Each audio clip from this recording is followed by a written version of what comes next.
The first time I heard the drums, I thought they were my own heartbeat. Sergeant Brunhesk had served the Emperor for 23 years. 23 years of mud and blood, of screaming orders over the thunder of artillery, of watching good men die for inches of worthless ground. His left shoulder bore the scars of an orc chopper that had nearly severed.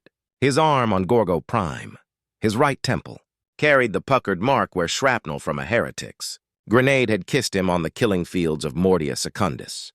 These were the wounds that showed. The ones that didn't, the ones carried deep into his mind by 2 decades of perpetual war. Those ran deeper than any blade could reach. The drums began on Carthax II during the 3rd month of what the strategists called Operation Righteous Cleansing. The name was a lie, of course. There was nothing righteous about what we did there. The planet had been a paradise once, an agri-world where golden wheat swayed under twin suns and children played in fields that stretched to the horizon. When the heretics came, when they poisoned the wells and burned the granaries and razed their blasphemous temples to dark gods, paradise became purgatory. I remember the morning it started. Dawn came red over the trenches, painting the sky the color of fresh blood. The air tasted of cordite and decay. That familiar cocktail of war that had become as familiar to me as my mother's cooking had been back when I still remembered her face. The 47th Cadian Shock had been holding the line for 6 weeks, dug in like ticks on a corpse, waiting for the order that would send us over the top into another meat grinder. Bronze stood at the edge of the fire trench, his last pistol heavy in his scarred hands. The weapon had seen as much war as he had, its metal worn smooth by countless battles, its power cell housing cracked and repaired a dozen times over. Below him, his squad prepared for another day of killing. Trooper Marcus cleaned his last gun with the methodical precision of a man who understood that a dirty weapon meant death. Corporal Vex checked and rechecked his grenade harness, counting the frags like prayer beads. Young Kay, barely 18 and still soft around the edges despite 6 months of warfare, stared out at no man's land with eyes that had seen too much for his years. Sergeant. The voice belonged to Lieutenant Cordware, a pale man with nervous hands who had arrived 2 weeks ago, fresh from the Scola, and still believed in glory. Command wants us to probe the heretic positions. Sector 7, Alpha, grid reference. I listened to the coordinates with half an ear. Numbers on a map. Meaningless designations for pieces of ground that would be soaked with blood before the day was done. The lieutenant's voice faded into the background noise of war. The constant low rumble of distant artillery, the crack of sniper fire, the wet sounds of wounded men crying for their mothers in the medical bunkers. That was when I heard it. Beneath the chaos of battle, beneath the lieutenant's nervous chatter and the morning prayers of the dying, there was something else. A rhythm, deep and primal, like the beating of a massive heart buried somewhere beneath the earth. Thump, thump, thump, thump, thump, thump. At first, I thought it was my pulse pounding in my ears, the way it sometimes did when the adrenaline spiked before a charge. But this was different. This came from outside, from somewhere beyond the trenches, beyond the war itself. It called to something inside me, something that had been sleeping for 23 years of loyal service. Sergeant Hesk, are you listening? Cordware's voice had taken on an edge of irritation. Officers didn't like being ignored, especially by non-commissioned men who had forgotten more about war than they would ever learn. Yes, sir. The words came automatically learned through decades of military conditioning. Sector 7, Alpha Recon in force. Assess enemy strength and disposition. Precisely. Take your squad forward at Aero 900. Try not to get them all killed, Sergeant. The lieutenant walked away, his boots squatching in the perpetual mud that lined the trenches. He would be dead within a month. I knew they all were. These fresh-faced officers with their dreams of promotion and their leather-bound copies of the Imperial Guard manual. The war would chew them up and spit out their bones just as it had chewed up all the others. But the drums continued. I tried to shake the sound from my head, rolling my shoulders and working my neck until the joints cracked. The rhythm persisted, steady and insistent, matching the pace of my breathing.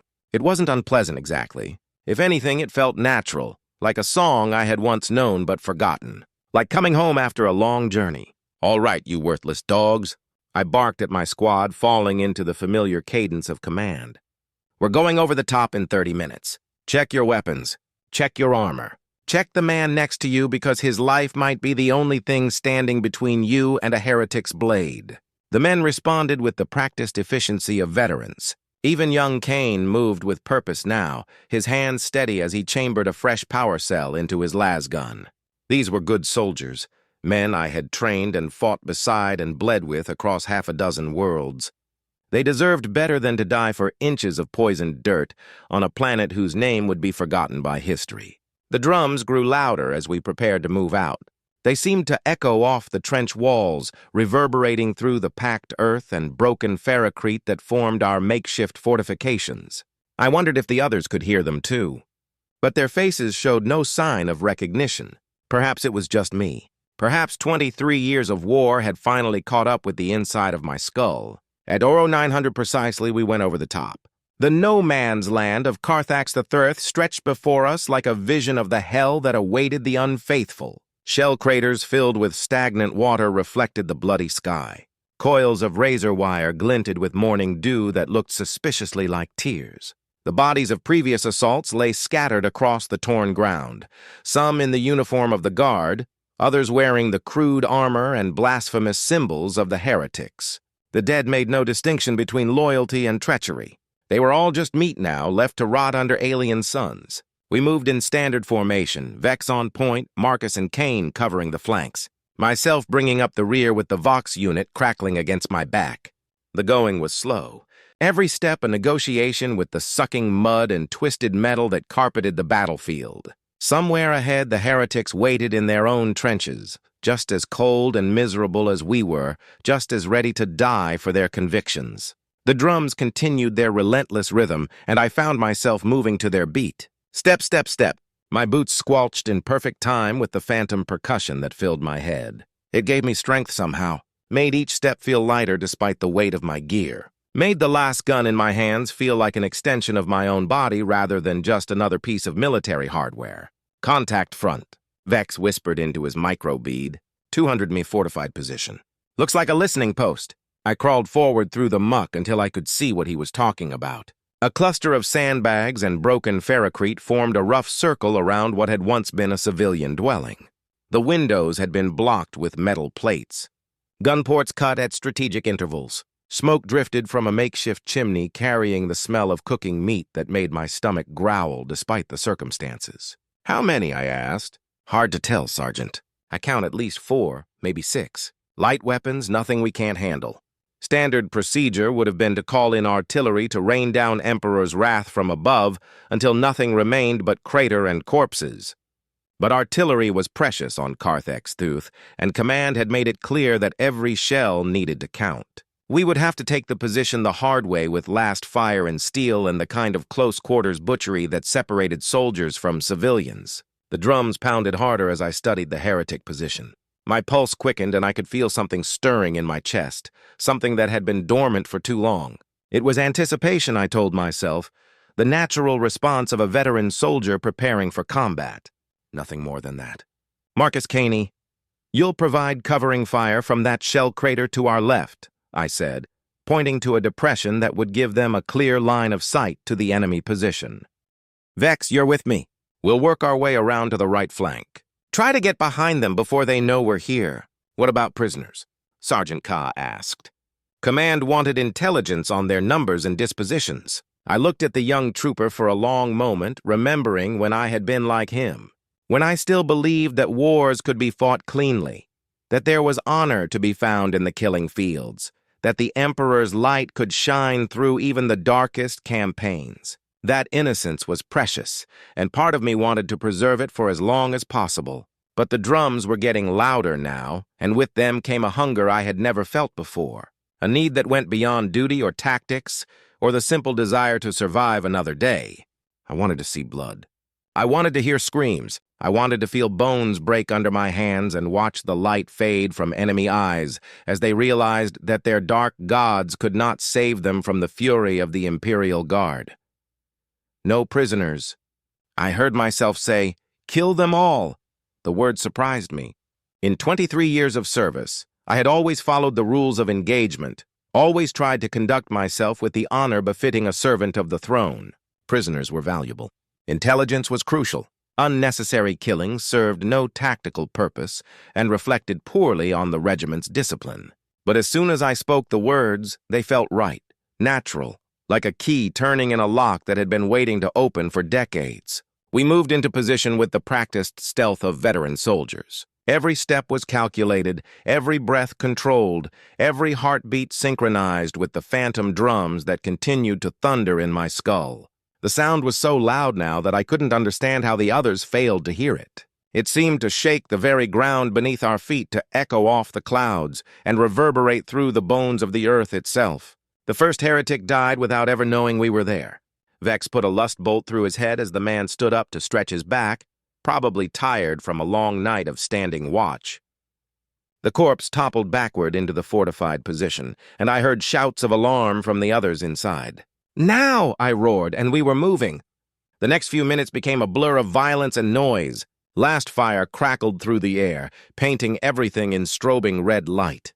The heretics returned fire with autoguns and stubbers, filling the air with the angry buzz of solid projectiles. Someone was screaming, though I couldn't tell if it was one of ours or one of theirs. I vaulted over the sandbag wall and landed in the middle of their position. A heretic swung at me with a combat knife, the blade whistling past my throat as I twisted away. My last pistol barked twice, both shots taking the man's center mass. He dropped like a sack of grain, his weapon clattering away across the ferrocrete floor. Another heretic emerged from a side room, a heavy stubber clutched in his hands. The weapon was massive, designed for suppressing entire squads rather than engaging single targets. But at this range, it would tear me in half if he managed to bring it to bear. I could see his finger tightening on the trigger, see the muzzle swinging around to track me. The drums reached a crescendo and time seemed to slow. I moved without thinking, my body acting on instincts I did not know I possessed. The last pistol dropped from my nerveless fingers as I lunged forward, covering the distance between us in a single bound. My hands found the heretic's throat, fingers digging deep into flesh that felt warm and soft and infinitely fragile. The stub fired once, the shot going wild, and then I was crushing his windpipe with strength that seemed to come from somewhere outside myself. He tried to fight back, clawing at my hands, beating against my chest with fists that felt like gentle rain, but it was useless. I was stronger than I had ever been, filled with power that flowed through me like liquid fire.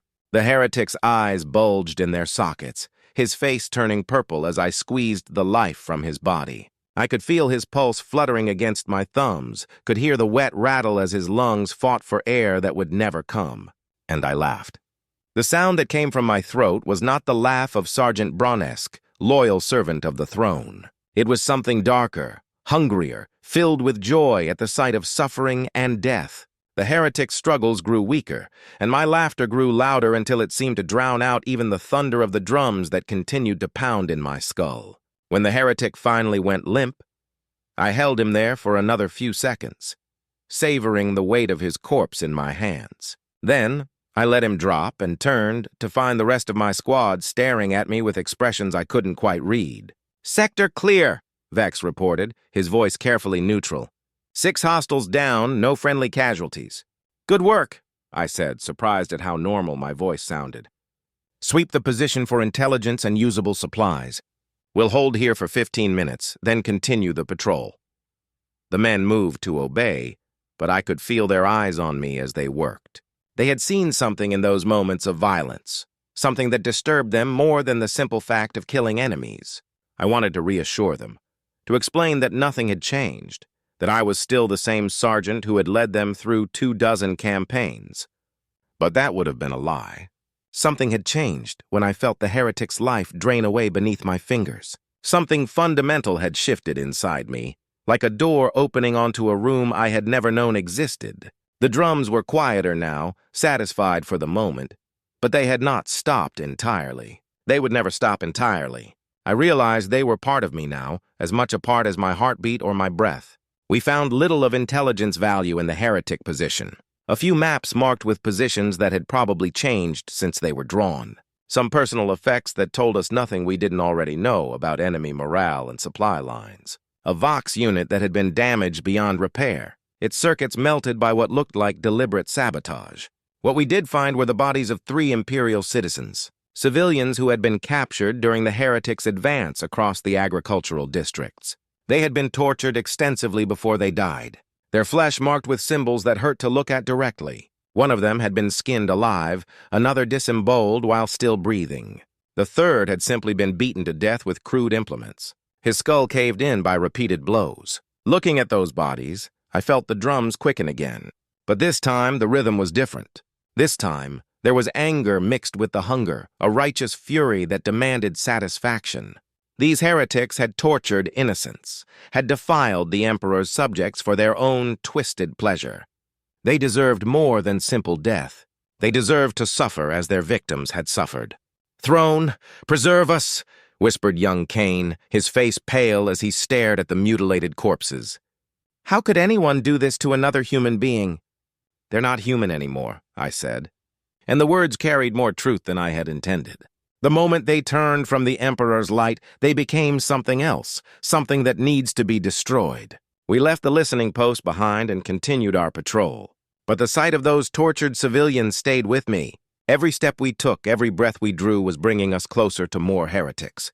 More servants of the dark gods who thought they could defile the Emperor's realm with impunity. More enemies who needed to learn the price of their blasphemy. The drums agreed with me. They pounded in my skull with increasing intensity. Each beat a promise of violence to come. I found myself walking faster, pushing the pace until my squad had to scramble to keep up. There were more heretics out here somewhere. More enemies waiting to be found and killed and made to pay for their crimes. I wanted to find them. I needed to find them. We encountered our next targets 2 hours later at a crossroads where the remains of an imperial shrine marked what had once been a place of worship. The heretics had defiled it naturally, covering the Emperor's sacred imagery with their blasphemous symbols, hanging rotting corpses from the aquila that had once crowned the structure. They had made it into a monument to their false gods, a celebration of everything that was wrong with the galaxy. There were more of them this time, at least a dozen, maybe 15, armed with a mixture of military weapons and improvised tools. They had set up a checkpoint at the crossroads, stopping any traffic that tried to pass through their territory. As we watched from concealment, a civilian ground car approached the position. I could see a family inside, a man and woman with 2 small children, probably trying to flee the fighting that had consumed their world. The heretics dragged them from the vehicle. What happened next was exactly what I had expected. The civilians were herded into the defiled shrine, their screams echoing off the broken walls as the heretics began their work. I had seen this before. On other worlds, in other wars, it was always the same. The servants of chaos took pleasure in suffering, fed on terror and despair like vampires feeding on blood. "We have to help them," Kin whispered, his young face twisted with anguish as the screams continued. "It's too late for that," Vex replied, his voice flat with the resignation of experience. "There are too many of them, and we're too far away. By the time we could get there, it would be over." He was right, of course. Tactically, it made no sense to expose our small squad to superior numbers in a prepared position. The correct course of action would be to observe the enemy positions, gather intelligence on their numbers and dispositions, then withdraw and report our findings to command. That was what the manual said. That was what 23 years of training had taught me. But the drums were screaming now, drowning out rational thought with their thunderous rhythm. The sound of civilian suffering mixed with the beat in my skull until I could no longer tell where one ended and the other began.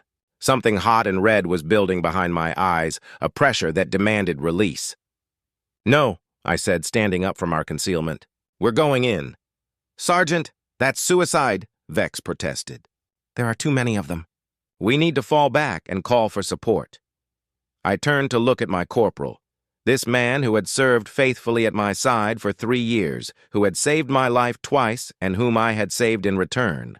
His face was calm and professional, the expression of a soldier who understood the realities of warfare. But behind his eyes, I could see something else. Fear.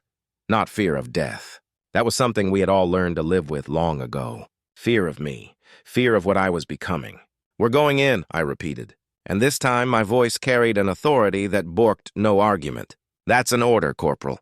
The attack that followed was unlike anything I had ever experienced in 2 decades of warfare. We moved like shadows given form, like the Emperor's own angels of death descending upon the unfaithful. My last pistol sang its deadly song, each shot finding its mark with precision that seemed impossible. A heretic's head exploded in a spray of blood and brains. Another doubled over as a last bolt punched through his chest, cooking his internal organs in their own juices. But it was not the ranged combat that satisfied the hunger growing inside me. It was the close work, the intimate killing that the drums demanded. When my power cell ran dry, I drew my chainsword and waded into the enemy ranks like a man possessed. The first heretic tried to block my strike with his autogun. The chainsword's teeth chewed through the weapon's barrel and continued into the man's chest, opening him from collarbone to sternum. Blood sprayed across my face, warm and copper-tasting, and I found myself grinning beneath my helmet. A second heretic came at me from the side, a crude axe raised above his head. I ducked under his swing and brought my blade up in a diagonal cut that opened his belly like a ripe fruit. His entrails spilled out onto the ground, steaming in the cool morning air, and he looked down at them with an expression of comic surprise before toppling forward. The third one begged for mercy. He was young, probably no older than kin, with the soft features of someone who had lived most of his life in comfort. His weapon lay forgotten on the ground, and he held his hands up in surrender, tears streaming down his cheeks as he babbled, "Please for his life." "Please," he said, his voice cracking with terror. "I don't want to die. I have a family, children. Please don't kill me." I should have accepted his surrender. The rules of engagement were clear on this point. Enemy combatants who laid down their arms and offered no resistance were to be taken prisoner for interrogation. It was not only tactically sound, it was morally right. The Emperor's servants did not murder helpless opponents. But the drums had reached a fever pitch now, and through their thunder I could hear something else. Laughter, deep and rich and infinitely cruel, the kind of laughter that echoed from fighting pits and execution grounds. It was coming from somewhere far away, from a realm of brass and blood, where warriors fought eternal battles for the amusement of dark gods. It was also coming from my own throat. "Your family is already dead," I told the young heretic and raised my chainsaw above my head. "Your children are rotting in mass graves. Your wife is feeding the worms, and now it's your turn." The blade came down, and his pleas turned to screams, and the screams turned to silence. When it was over, when the last heretic lay twitching in his own blood, I stood in the center of the slaughter and felt something I had not experienced in 23 years of warfare. Satisfaction. Not the grim pleasure of duty fulfilled or objectives completed, but genuine satisfaction. The hunger in my chest had been fed, and it wanted more. My squad approached cautiously, their weapons lowered but not holstered, their eyes fixed on me with expressions that mixed respect with something approaching fear. They had seen me fight before, had watched me lead charges and hold lines and do all the things that sergeants were supposed to do. But this had been different. This had been personal. "The civilians," Kine said quietly, gesturing toward the shrine where the screaming had finally stopped. I walked to the defiled building and stepped inside. The family from the ground car lay scattered across the floor, their bodies arranged in patterns that hurt to look at directly. The heretics had worked quickly, but they had been thorough. Even the children bore the marks of their attention, small forms broken and twisted in ways that would haunt my dreams for years to come, if I still dreamed at all. "Burn it," I ordered, my voice harsh with suppressed emotion. "Burn it all. Let nothing remain of their blasphemy." Vex produced a frag grenade from his harness and set the timer for 30 seconds. We withdrew to a safe distance and watched as the shrine erupted in a ball of fire and shrapnel. The flames caught quickly in the dry wood and cloth that the heretics had used to defile the sacred space. Within minutes, the entire structure was engulfed, sending a pillar of black smoke into the sky that could probably be seen for Kilome. "That'll bring every heretic in the sector down on our heads," Marcus observed, checking his chronometer. "We should move, Sergeant. Get back to friendly lines before they organize a response." He was right, of course. Setting fire to enemy positions was an excellent way to announce your presence to anyone within visual range. Standard procedure would have been to conduct our reconnaissance as quietly as possible, avoiding contact when feasible, engaging only when necessary to complete the mission. But standard procedure seemed less important now than it had that morning. The drums in my skull had changed something fundamental about my priorities. "Let them come," I said, slinging my chains across my back and checking the charge on my last pistol. Let them all come. We took positions around the burning shrine and waited. The smoke rose higher into the morning sky, a beacon that called to every enemy in the sector. Somewhere out there, heretic commanders were receiving reports of the fire, dispatching squads to investigate, coordinating their response to what they probably assumed was a major Imperial assault. They would come in force, expecting to find a company or even a full regiment. Instead, they would find 4 guardsmen and a sergeant whose mind was slowly being eaten away by something that whispered of blood and skulls and endless war. The first response came within 20 minutes. A squad of 12 heretics approached from the north, moving in a loose formation that spoke of decent training and battlefield experience. They were cautious, but not overly so, probably expecting to find the site already abandoned by whatever Imperial forces had been responsible for the fire.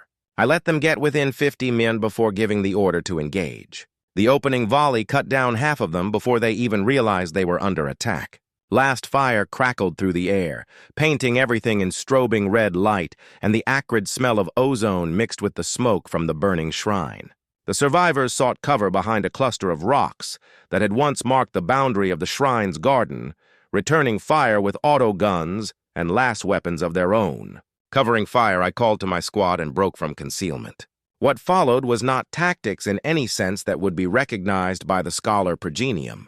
It was not the careful application of firepower and movement that had carried the Imperial Guard to victory on 1,000 worlds. It was something older and more primal, the kind of warfare that predated last weapons and powered armor and all the civilized trappings of modern conflict. It was slaughter. I covered the distance to the heretic position in seconds, moving faster than I had ever moved before. My legs pumped like pistons, each step eating up meters of ground.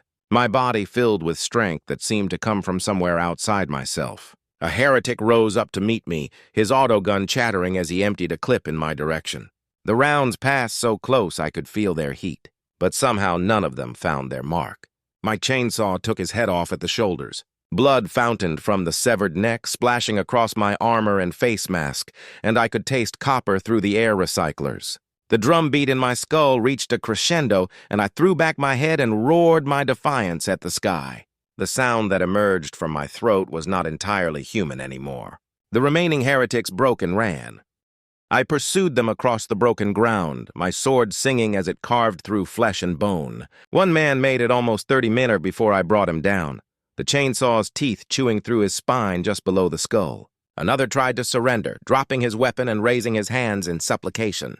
But the sight of his fear only fed the hunger that was consuming my mind. When it was over, I stood alone among the corpses, breathing heavily as the drums in my head gradually subsided to a more manageable level. My armor was painted with blood from head to foot, and steam rose from the superheated metal of my chainsaw's blade. In the distance, I could hear more vehicles approaching, drawn by the sound of battle. Sergeant Vex's voice came from behind me, carefully modulated to avoid giving offense. We should withdraw, establish a new observation post further from the contact site. I turned to face my squad and saw them step back involuntarily. Even through their face masks, I could see their expressions. They were looking at me like they had never seen me before, like I was some stranger wearing their sergeant's uniform and carrying his weapons. Perhaps that was closer to the truth than any of us wanted to admit. "No," I said, wiping blood from my chainsaw's blade with a piece of torn cloth. "We hold here. Let them come to us." "Sir, that's not tactically sound," Marcus ventured, his voice nervous. "We're outnumbered at least 10 to 1. If we stay here, we'll be overrun."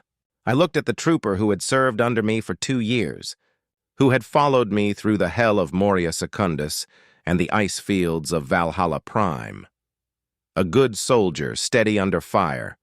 The kind of man who formed the backbone of the Imperial Guard. He deserved better than to die because his sergeant's mind was being eaten away by something that whispered of blood and violence and endless war. But the drums were speaking again, and their voice was louder than the small part of me that still remembered duty and honor and the oath I had sworn to protect the men under my command. "We hold," I repeated, my voice carrying the finality of an executioner's axe. "Anyone who doesn't like it can request a transfer." The next wave came from two directions simultaneously. 30 heretics from the east, another 20 from the south, moving with the coordination of units that had fought together before. They had learned from the fate of their comrades, approaching under cover of suppressing fire, using smoke grenades to mask their advance. It was a textbook assault, executed with the kind of precision that would have made their instructors proud back when they still served the Emperor. It didn't matter. The drums had reached a new level of intensity, and with them came strength that no mortal warrior should possess. I felt my muscles swelling beneath my armor, felt my bones growing denser and harder. My heart hammered against my ribs like a caged animal trying to break free. And when I opened my mouth to roar my challenge at the approaching enemy, the sound that emerged made the very air tremble. The battle that followed lasted 3 hours and left the ground carpeted with corpses. My squad fought with the desperate fury of men who knew they were doomed but refused to go quietly into the dark. Vex's grenade harness was empty within the first 30 minutes, each frag perfectly placed to maximize enemy casualties. Marcus burned through 4 power cells, his lasgun glowing cherry red from sustained fire. Young Cain proved that his soft appearance hit a warrior's heart, dropping heretic after heretic with shots that would have made a sniper proud. But it was not their efforts that turned the tide of battle. It was something else. Something that moved through the enemy ranks like a force of nature, given flesh and armed with a chainsaw that sang hymns of violence. I lost track of how many I killed that day. Dozens, certainly, perhaps scores. They came at me in waves, and I cut them down like wheat before the scythe. My blade never slowing, my arm never tiring. With each death, the drums grew louder. With each spray of blood across my armor, the hunger in my chest swelled. I could feel something changing inside me, something fundamental shifting in ways that would have terrified the man I had been that morning. But terror seemed like a foreign concept now, something that belonged to a different life, a different war, a different galaxy. All that mattered was the killing. When the last heretic fell, I stood in the center of a field of carnage that stretched for hundreds of meters in every direction. Bodies lay piled upon bodies, their blood soaking into the earth until the very ground seemed to weep red tears. The air was thick with the smell of death and cordite and something else, something that reminded me of hot metal and burning brass. My squad approached cautiously, picking their way through the corpses with expressions of stunned disbelief. They had witnessed something that day, something that would haunt their dreams for whatever remained of their lives. They had watched their sergeant become something else, something that belonged more in the myths and legends of ancient terror than on a modern battlefield. "Emperor, preserve us," Kin whispered, his young face pale as parchment. "What happened here, Sergeant? What happened to you?" I opened my mouth to answer, but the words that emerged were not my own. They came from somewhere deeper, somewhere older, somewhere that wire of brass and blood and the screams of the dying. "I have been awakened," I said, and my voice carried harmonics that made the air itself seem to vibrate. "I have heard the true music of war, and it is beautiful." Vex raised his lasgun, his finger moving toward the trigger, but the weapon seemed to grow impossibly heavy in his hands. He staggered under its weight, confusion clear on his face as he struggled to bring the barrel to bear. The others tried to do the same, but their movements were sluggish, as if they were moving through thick liquid. I could feel it now, the power that flowed through me like molten metal in my veins. It was changing me, reshaping me, turning me into something that would serve purposes far grander than the petty wars of mortal men. The drums in my skull were no longer just sound. They were instruction, commandment, divine revelation whispered from a realm where gods walked among rivers of blood and mountains of skulls. "You served well," I told my squad. And part of me, some small part that still remembered who I had once been, meant those words sincerely. "But your war is ending. Mine is just beginning." I left them there among the corpses, walking away across the killing field toward distant horizons where greater battles waited. Behind me, I could hear them calling my name, their voices growing fainter with each step I took. They would report back to command, would tell their officers about what they had witnessed, would probably be declared insane and transferred to punishment battalions where their stories would be forgotten. It didn't matter. Nothing mattered except the drums that thundered in my skull and the hunger that gnawed at my chest like a living thing. Somewhere out there, more enemies waited, more battles to be fought, more blood to be spilled in service to powers that understood the true nature of the galaxy. The corruption that had begun as a whisper was becoming a roar. 3 days passed before I encountered another Imperial unit. 3 days of wandering across the war-torn landscape of Carthax-Athuth, following the sound of distant gunfire and the sweet scent of burning flesh. I had not eaten in all that time, nor slept, nor even paused to rest. The hunger that consumed me was not the mundane need for food or water or sleep. It was something far more fundamental, a craving that could only be satisfied with violence and death, and the terror in an enemy's eyes. My body had changed during those 3 days of wandering. The muscles beneath my armor had swollen until the ceramite plates could barely contain them. My hands had grown larger, the fingers elongating into something more suited to tearing flesh than operating delicate machinery. When I caught my reflection in a puddle of stagnant water, the face that stared back was still recognizably mine, but altered. The eyes burned with an inner fire that had nothing to do with human emotion. The teeth had sharpened into points that would have made an orc proud. The drums never stopped. They pounded in my skull with the rhythm of a massive heart growing louder with each passing hour. Each beat synchronized with the pulse of blood through my expanding veins. Sometimes I could hear other sounds mixed with the percussion. Screams, laughter, the ring of steel on steel, the wet sound of blade parting flesh. It was beautiful music, the symphony of eternal war played on instruments of bone and sinew. I found the Imperial patrol at dawn on the 4th day. A squad of Mordian Iron Guard advancing through a ruined township that had once housed agricultural workers. They moved with the rigid discipline that their regiment was famous for. Their uniforms immaculate despite weeks in the field, their weapons maintained to parade ground standards. There were 8 of them, led by a young lieutenant whose mustache was waxed to regulation perfection. They saw me approaching across the rubble-strewn street and immediately brought their las guns to bear. Professional soldiers responding to a potential threat with appropriate caution. The lieutenant stepped forward, his weapon held at the ready but not quite aimed at my chest. "Halt!" he called out in the crisp accent of Mordian nobility. "Identify yourself." I stopped 20 meters away, studying them with eyes that no longer saw fellow servants of the Emperor. Instead, I saw obstacles, impediments to the greater purpose that was slowly consuming my mind. The drums in my skull quickened, and I could feel saliva gathering in my mouth at the thought of what was to come. "Sergeant Braun Hesk, 47th Cadian Shock," I replied, my voice carrying harmonics that made several of the Mordians step back involuntarily. "And you are trespassing on my hunting ground." The lieutenant's eyes narrowed as he took in my appearance. Even at this distance, he could see that something was wrong. My armor was caked with dried blood from a dozen different sources. My weapons were stained red to the hilt. The smell of death and corruption clung to me like a second skin. "You look like you've been through hell, Sergeant," the lieutenant said, lowering his weapon slightly. "When did you last report to command? We've had reports of isolated units going missing in this sector." I smiled, and the expression felt wrong on my face. "Too wide, too many teeth." "I serve a different command now," I said, and drew my chainsaw. The blade ignited with a sound like screaming souls. Its teeth spinning so fast they became a blur of steel and ceramite.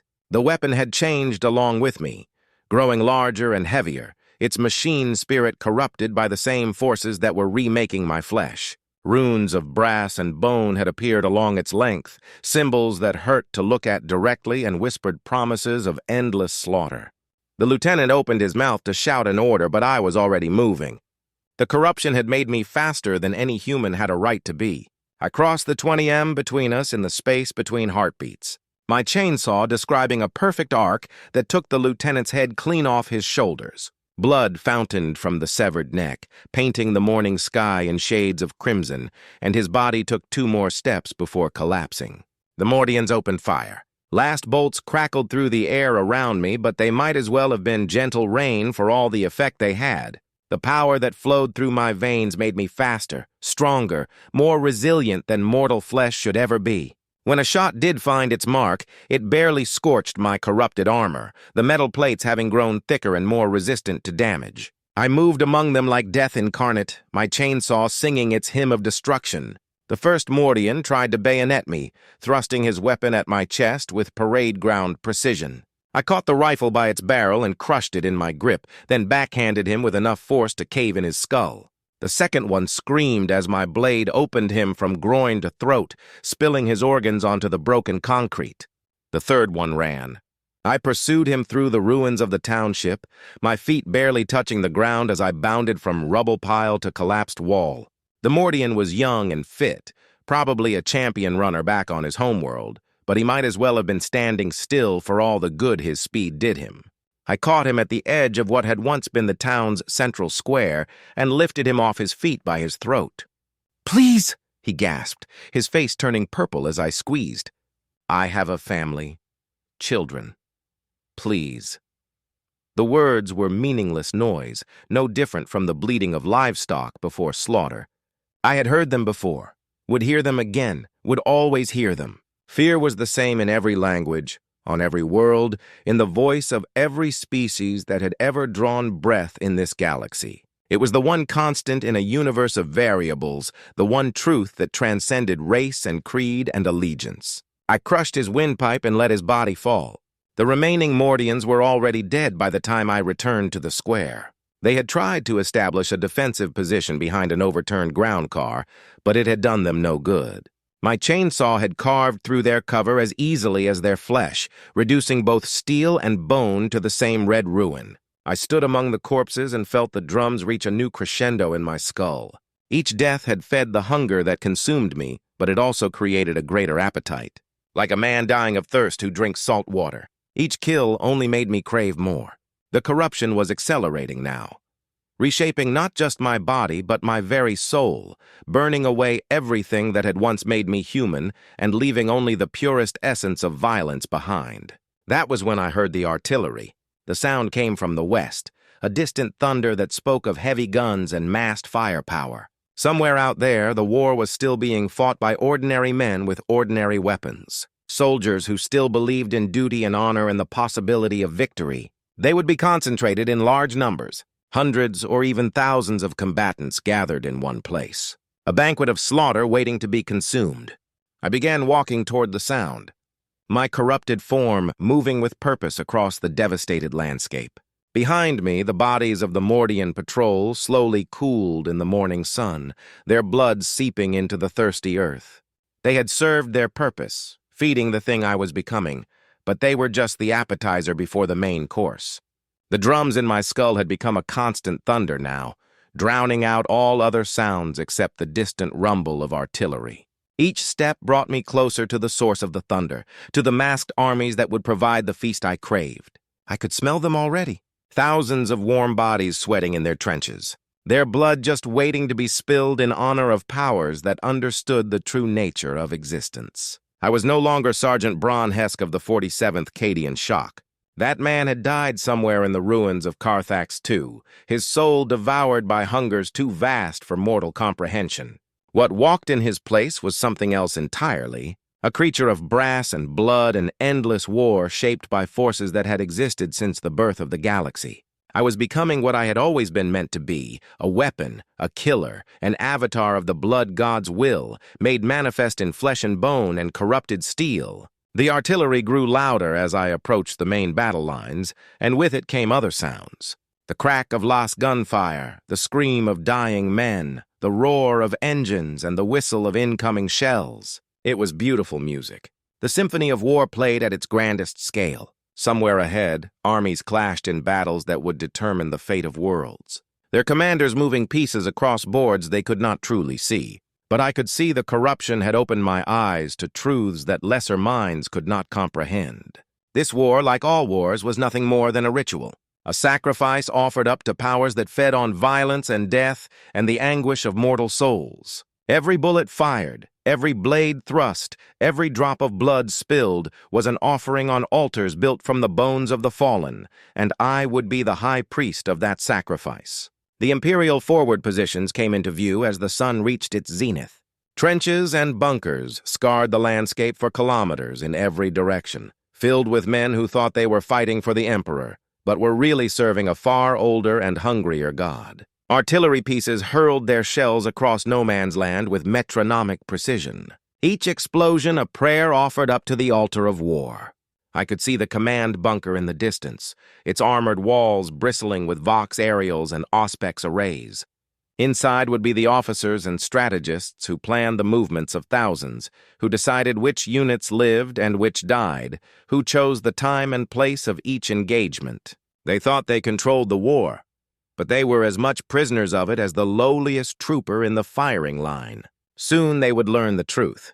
Soon they would understand that there was only one God worth serving, only one power that mattered in a galaxy drowning in its own blood. The drums in my skull had become a deafening roar now, so loud that I could barely hear my own thoughts over their thunder. But I no longer needed thoughts. Thought was for humans, and I had left humanity behind in the ruins of a defiled shrine and the corpses of men who had once called me Sergeant. All I needed was the hunger. All I needed was the kill. I began walking toward the trenches, my corrupted form casting a shadow that seemed to writhe and dance with a life of its own. Behind me, the wind carried the scent of brass and burning blood, omens of the slaughter to come. Ahead, thousands of soldiers went about their duties, unaware that death was walking among them in the shape of something that had once been their ally. The transformation was almost complete now. Soon there would be nothing left of Sergeant Braun Hesk except memories that would fade like smoke in the wind. In his place would stand a champion of the blood god, a creature whose only purpose was to spill blood in honor of the Skull Throne. But first, there was work to do. I reached the outer perimeter as the afternoon sun began its descent toward the horizon. The sentries saw me approaching and raised their weapons, but something in my appearance gave them pause. I still wore the uniform of the Imperial Guard, still carried weapons they recognized. The corruption was obvious to anyone who looked closely, but at a distance I might still pass for human. "Halt!" called one of the guards, a corporal with the weathered face of a veteran. "State your name and unit." "Sergeant Braun Hesk," I replied, my voice carrying harmonics that made the air itself seem to vibrate. 47th Cadian Shock. I have intelligence for the command staff." The corporal hesitated, studying my appearance with the practiced eye of a soldier who had seen too much war. He could sense that something was wrong, but 20 years of military conditioning made it difficult for him to believe that a fellow guardsman might pose a threat. "You look like you've been through the grinder, Sergeant," he said finally. "When did you last have contact with your unit?" I smiled, and the expression split my face wider than human anatomy should have allowed. "This morning," I said, "but they're all dead now." The corporal's eyes widened as he began to understand, his finger moving toward the trigger of his las gun, but it was too late. Far too late. My chainsaw took his head before he could even begin to scream.